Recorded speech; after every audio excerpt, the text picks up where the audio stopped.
When it comes down to materials, I like to keep it as simple as possible. So usually I start off in my sketchbook. This is a moleskin sketchbook, and I like to use just a HB pencil and eraser. Keep it as simple as possible. In the sketchbook, I like to get down my quick ideas. As you can see, they're very quick, very rough sketches that I get down. And sometimes even when I don't have my my sketchbook, I like to just use paper, just simple A4 paper that you find for a printer. I like to get down a quick idea, and when I return to my studio, I stick it down in my sketchbook so I've got it all ready for me. In terms of paint today, we're going to be using acrylic gouache. This is by Holbein, and this is one of my favorite paint ever to use. So we're going to use it today. If you don't have this acrylic gouache, you can use acrylic, you can use gouache, normal gouache, watercolor, oils, it doesn't matter. You can use whatever you want. I'm going to be sticking to the 3 primary colors, yellow, blue, and red, as well as I'm going to be using black and white. So 5 colors in total, very simple, very easy to get hold of, and I recommend using those to learn how to color mix and introduce yourself to mixing your colors down on the palette. For the underpainting, I usually go with an acrylic base. So this is a raw sienna Liquitex acrylic paint, and I just wash it. You will see later along in the tutorial that I just wash it with a base coat of raw sienna acrylic, just to give a warmer underpainting to my painting that I will then paint on top of with the gouache. When it comes down to brushes, I like to keep them as simple as possible. Again, I use synthetic brushes. I use a range of different brands and all different sizes really, but mostly I keep them quite small and then quite big. So I've got the small and the big, and that's it. So I recommend getting what you can get hold of at first and then slowly building your brushes up. And before you know it, there's going to be so many brushes around that you don't even use, but you can have at your disposal and you can use anytime you want. Yeah, I recommend just synthetic brushes. They're very simple, easy, cheap to use. For the palette, we're going to be using a glass palette.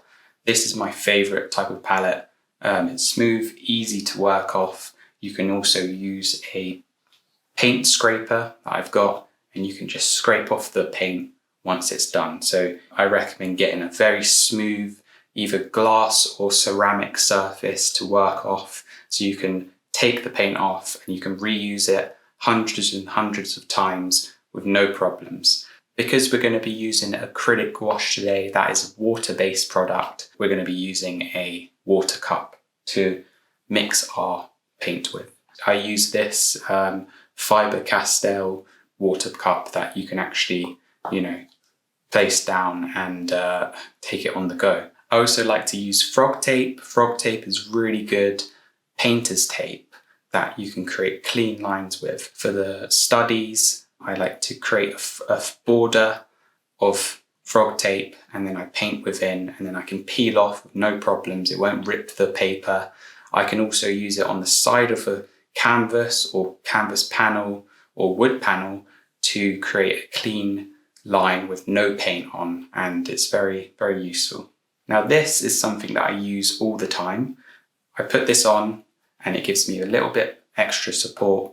I remember using it for my graphics tablet, and I would use it just to support myself, and it would also protect my hand, kind of the hand sweat of my hand to the surface of what I'm working on. So it's great for painting. I've kind of been using it. You can see I've got loads of paint on here. It's kind of weird, but it does the job, and I recommend everyone get like a little support for their hands so they don't smudge it with the sweat of their hand on the paint.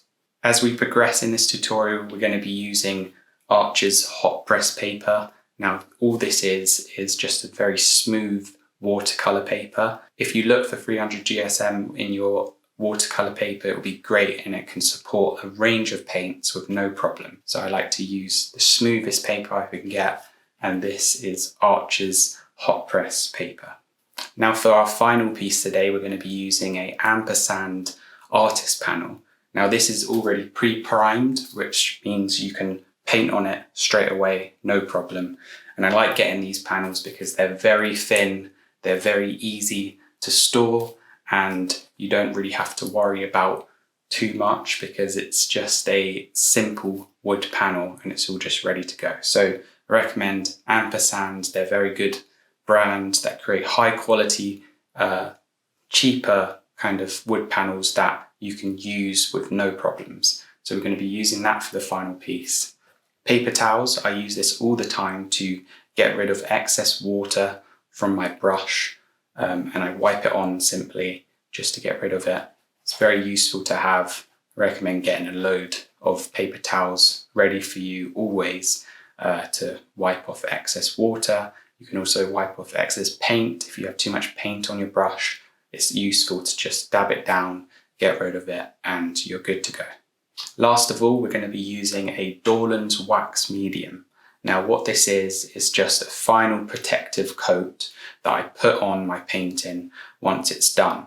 So you're going to see that later on where I finish my painting and I want to seal it so it's all protected and ready to go for, you can hang it on the wall, you can send it off to the gallery, you can gift it to someone and it will be ready, preserved, and it will protect your painting. So this is a very useful thing to have.